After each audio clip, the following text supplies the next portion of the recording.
తెలంగాణ రాష్ట్రంలో చేయి సర్కారు చేస్తున్న పాలన ఎట్లున్నదో చెప్పి జగిత్యాల బహిరంగ సభలో మాజీ సీఎం కేసీఆర్ సార్ కాంగ్రెస్ ప్రభుత్వాన్ని గట్టిగానే దప్పరియబోతున్నాడట. మరి కారు పార్టీని కాదని కాంగ్రెస్ పార్టీకి ఓట్లేసిన పబ్లిక్ మీదకి కూడా ఏమైనా కోపానికి వచ్చిందా అంటే అన్ని ముచ్చట్లు ఓపారి మంచిగా పారి మొదలు చేయి పార్టీ ఏలువడిలకు రాగానే పట్నంలకు పట్టుకొచ్చిన హైడ్రా ముచ్చట ముంగట చేసుకున్నాడు. ఈనుండ్రి ఆ హైడ్రాకు ఆ పీసీసీ ప్రెసిడెంట్ అంటాడు ఆయన, కాంగ్రెస్ కమిటీ అధ్యక్షుడు. ఆయన నిజామాబాద్లో పోయి చెప్తుండు, హైదరాబాద్లో హైడ్రా, నిజామాబాద్ కూడా తెత్తం బిడ్డ, నిజామాబాద్లో నిడ్రా, రేపు జగిత్యాలలో కూడా జిడ్రా అంటాడు. ఇక ఈయన ఇక మస్తగానే అన్నాడు మొత్తం ముచ్చటి నుండి. ఇలా ఏం కూలగొట్టుడు అది, పుస్తకాలు కూడా తీసుకుని పోరాలు చదువుకునేటి అంతే గిరితమా. నేను ఒక్కటే మాట మనం చేస్తా ఉన్నా, గ్యారంటీగా బీఆర్ఎస్ గవర్నమెంట్ వచ్చేది ఖాయం. మొట్టమొదటి రోజులనే ఈ హైడ్రా అంటోని ఎత్తి అవతల వరేస్తామని చెప్పి నేను మనం చేస్తా ఉన్నా. ఇట్లా హైడ్రా ముచ్చట ఒడిచినాక కేసీఆర్ సార్ సాగు కోరుకునేటోళ్లకు కూడా గట్టిగానే వార్నింగ్ ఇచ్చిండు. ఆ ముచ్చట కూడా నుండి పొద్దున్న లేతే కేసీఆర్ చావాలి, నువ్వు 1000 జన్మలు ఇచ్చినా నేను చావనా కొడుకు అనుకుంటున్నావు. అటెనక సిక్కి మిషన్ భగీరథ నీళ్ళు వస్తలేవు, ఎందుకు వస్తలేవు, మా సర్కారు ఉన్నప్పుడు మంచిగానే ఇచ్చినాం కదా అని ఇట్లా మలి సర్కారును ఓ మలక మంచిగానే అరుచుకున్నాడు. ఆ ముచ్చట కూడా నుండి మిషన్ భగీరథ నీళ్ళు పుష్కలంగా రాలే, ఏమన్నా రాలేదా, వచ్చినాయా? మరి ఇప్పుడు ఏం రోగం పుట్టింది నాకు అర్థం కాదు. ఇప్పుడు ఎందుకు గుంటుతుంది అది, ఎందుకు నీళ్ళు ఎత్తలేవు,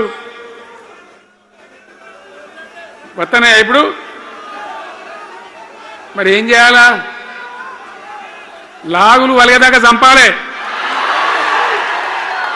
మంచి మాట కాకపోతే ఏం చేస్తారు? మంచిగా కట్నే ఇల్లు పెట్టిపోయి కదా, 5 ఏళ్ళు నడిచింది కదా, మరి మీకేం బీమారీ వచ్చింది నాకు అర్థం కాదు. ఇంత పొడుగు మాటలు మాట్లాడుతుందా, అడ్డం పొడుగు మాట్లాడుతుందా? పొద్దున్న లేతే కేసీఆర్ చావాలి, నువ్వు 1000 జన్మలు ఇచ్చినా నేను చావనా కొడుకు అనుకుంటున్నావు.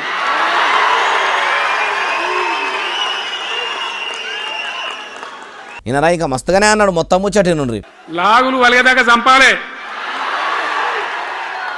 మంచి మాట కాకపోతే ఏం చేస్తారు?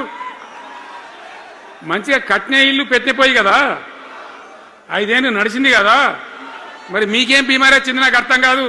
ఇట్లా 1 కాదు 2 కాదు బొచ్చడు ముచ్చట్లు చెప్పిండు. వాడు ఊరియా దొరుకుతలేదని ఊరియాకు ఎంత తిప్పలున్నదో చెప్పుకొచ్చిండు. అన్నదాతలకేసే రైతు భరోసా పథకం బాపతు పైకమును కూడా ఎన్ని దినాలకేస్తారా అని గట్టిగానే అనుకొచ్చిండు. ఇట్లా కేసీఆర్ సారు రాజకీయ పార్టీ లీడర్లనే కాకుండా ఈ సర్కారు పబ్లిక్ ను చేస్తున్న మోసాలు కూడా పూసగుచ్చినట్టు చెప్పుకొచ్చిండు. అయ్యా మాజీ సీఎం కేసీఆర్ సారు చేయి సర్కారు ఏలుబడిలకు వచ్చి 2 నెలలు అర్థం కాబట్టి ఎన్నికల ముంగట ఇస్తామని చెప్పిన హామీలన్నీ గాలి కిడిచిపెట్టిండ్రు అని అవడితిరి. వీళ్ళకైతే ఇట్లుండరు కానీ 10 ఏళ్ళు తమరు ఏలుబడి చేస్తారు. మరి మీరు పబ్లిక్ కు ఇచ్చిన హామీలు అన్ని కూడా అమలు చేసిర్రా? మీరు పబ్లిక్ ను పట్టించుకోలేదని, కనీసం ఎమ్మెల్యేలకు మంత్రులకు కూడా టైం ఇయ్యలేదనే కదా కారుకు కాలిచ్చి శైల చేతులు కలిపిర్రు. ఇప్పుడు మీరు ఇట్లా చెప్తుంటే ఎట్లున్నదంటే దొంగనే దొంగ గురించి దొంగ దొంగ దొంగ అని ఒరినట్టున్నదంటుర్రు ఈ ముచ్చటిన్నోళ్ళు.